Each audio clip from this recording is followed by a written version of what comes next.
Hey guys, what's up? It's the Merc here from Poolshed Games, and it is time for a What's in the Box video.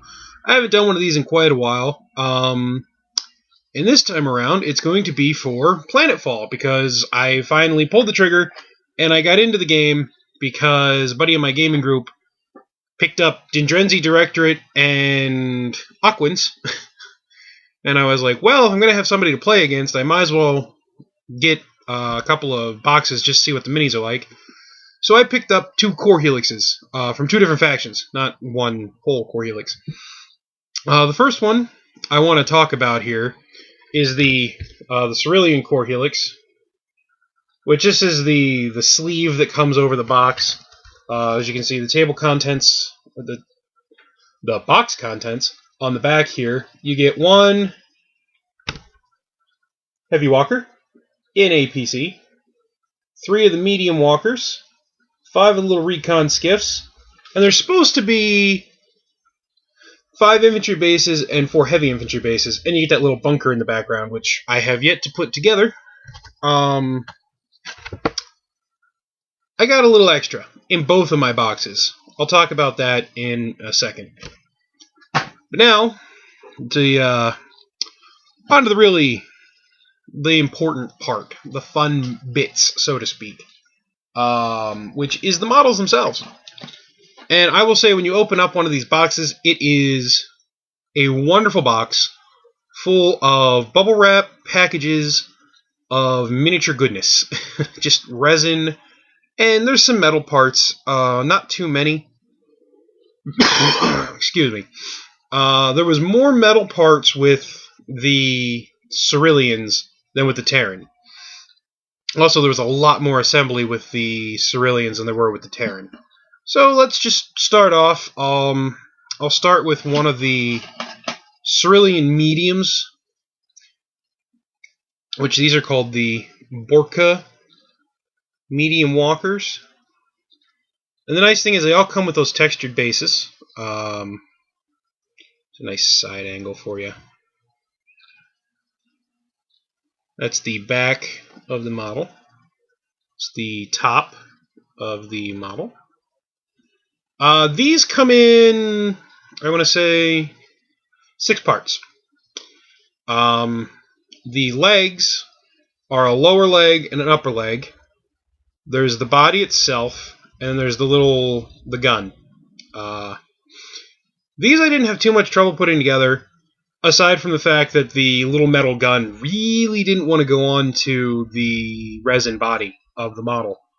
And that's something I've ran into plenty of times with resin and metal. It's a thing I've had with Privateer Press and Spartan Games, because of Dystopian Legions had metal and resin, and Dystopian Wars had some of that too.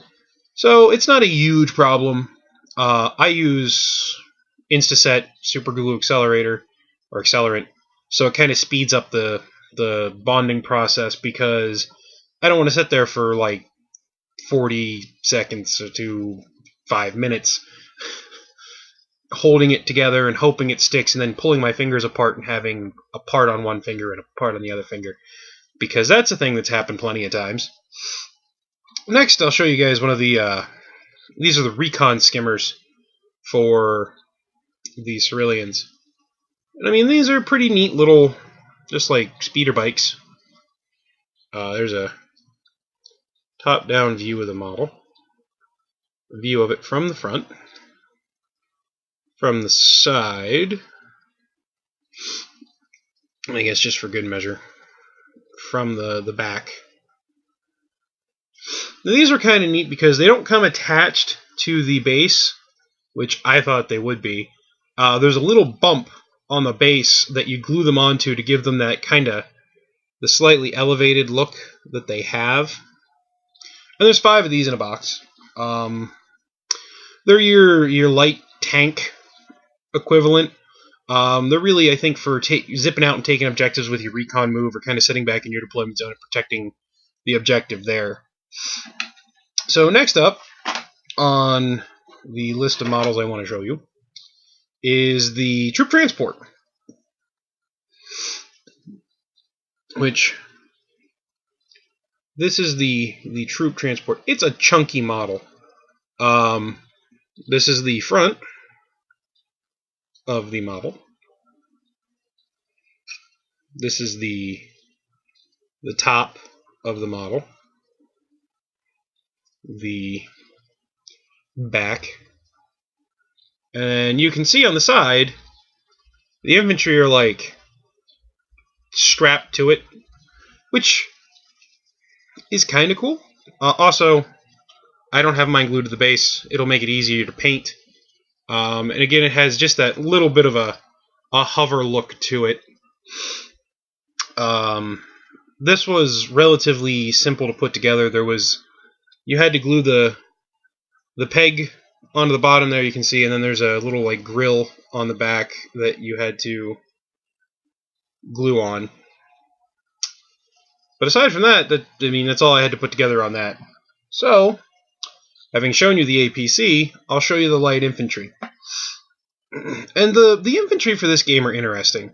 For Drop Zone Commander, I know that the infantry was all separate from the base.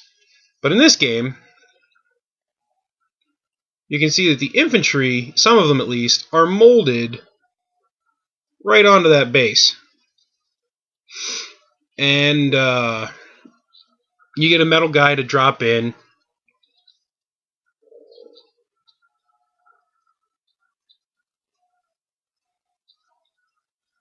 And that's the light infantry. There's 5 stands of these, but I actually ended up with 6.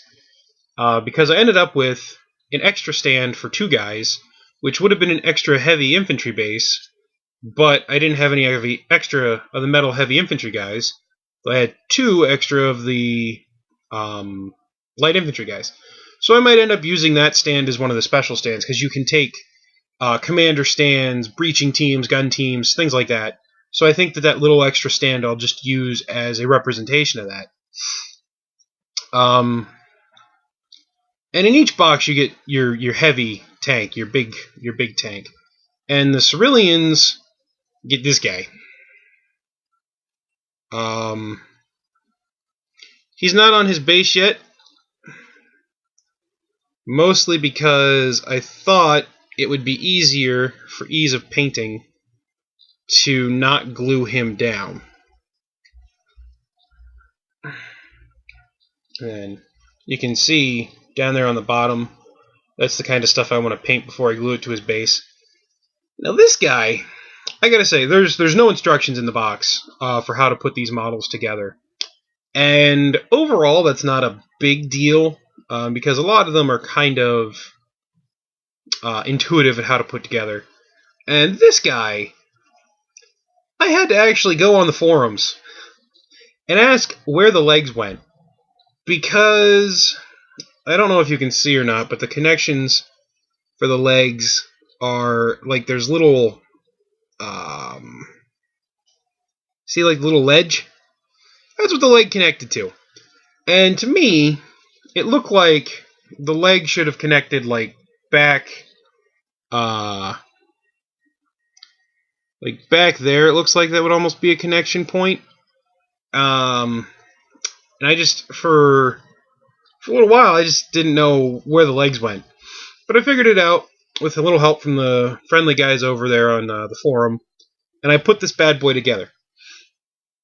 Now the neat thing about this is that's what carries your heavy infantry. And the heavy infantry they're pretty cool.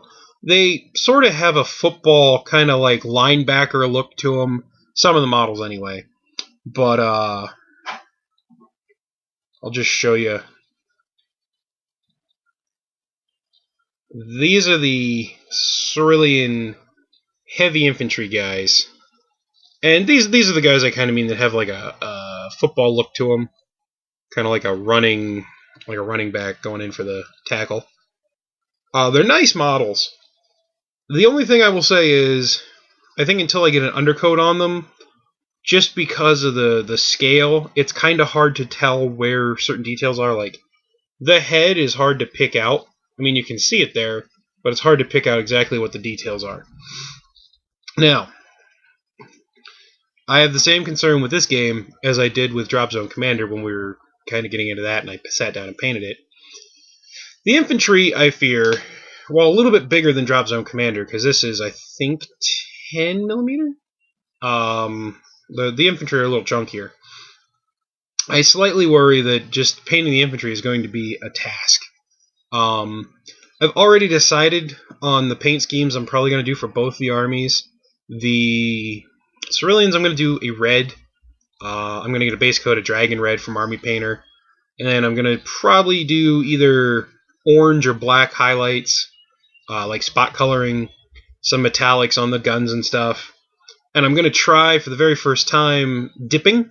I've never dipped models before, but these seem like perfect models to try it with because it seems like they have a lot of nice little nooks and crannies that the dip can run into and really bring out and make pop. So that's the overall painting scheme for these guys, and that's going to do it really for this What's in the Box. Like I said, there is a small bunker. It comes, it's plastic and card, and I haven't put it together yet. But that and the models is what you get. It's not like in Dystopian Wars where you get templates and stuff. You don't get them in this, which you can download them from the website. It's not a huge deal.